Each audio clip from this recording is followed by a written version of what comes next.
धर्म के 13 स्वरूप हैं। श्रद्धा, क्रिया, पुष्टि, उन्नति, मेघा, तृति, धृति, स्मृति और अंत में मूर्ति। हम मूर्ति की सेवा कुछ कुछ भक्त बड़े प्यार से और बड़ा समझने की बात है, एकदम से स्मृति में आ गई। कुछ लोग एकदम से वृंदावन अनेक अनेक स्थानों पर जाते हैं, गोपाल जी की प्रतिमा लाके तुरंत अपने मंदिर में विराजमान करते हैं। नहीं, गोपाल जी की पूजा जब तक नहीं करनी चाहिए। धर्म का 13वां अंग है मूर्ति। 12 पड़ाव पर जैसे ही आपका प्रवेश हो जाए, 13वां पड़ाव है, फिर आप अधिकारी हो। नहीं तो फिर मूर्ति में आपको चेतना नजर नहीं आएगी, इससे मूर्ति नजर आएगी। फिर तो वही है, कुछ लोग तो ना जाने कि आज के समय में एक स्वरूप बड़ा अद्भुत हो गया है, टोकरी में लेकर के चलते हैं साहब गोपाल जी को। और ऐसे देखें कि टोकरी में महाराज गोपाल जी छोटे से टोकरी में झूलते रहते हैं। अब महाराज कई मंदिर में गए तो बिहारी जी की एक साइड से जे माथो लगाओ, फिर गोपाल जी के दूसरी साइड से माथो लगाओ। भाव का कोई अच्छा है, आपके अंदर भाव है, लेकिन एक मर्यादा का भी ज्ञान होना चाहिए।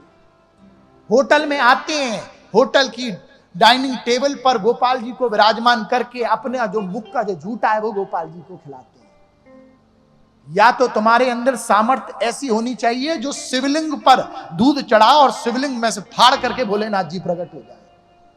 अगर ऐसी निष्ठा और ऐसी भक्ति नहीं है तो आपको वो समस्त नियम का पालन करना पड़ेगा जो शास्त्रानुगत है, करना पड़ेगा।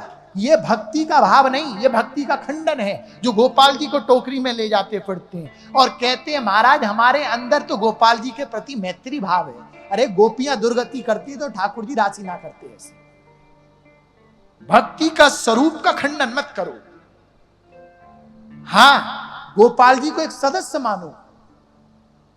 अगर आपके परिवार में 5 सदस्य हैं तो छठवां गोपाल जी को मानो और ऐसा ही भाव रखो जैसा आप 5 के प्रति रखते हो।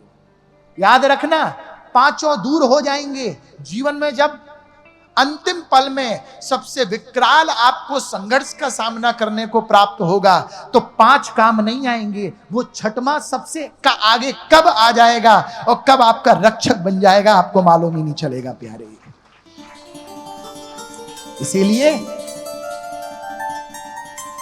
भक्ति की मर्यादा का पालन करो, खंडन मत करो। एक नियम होता है, एक स्थिति होती है, एक भाव होता है। आप डायरेक्ट उस चरम पर नहीं बैठ सकते।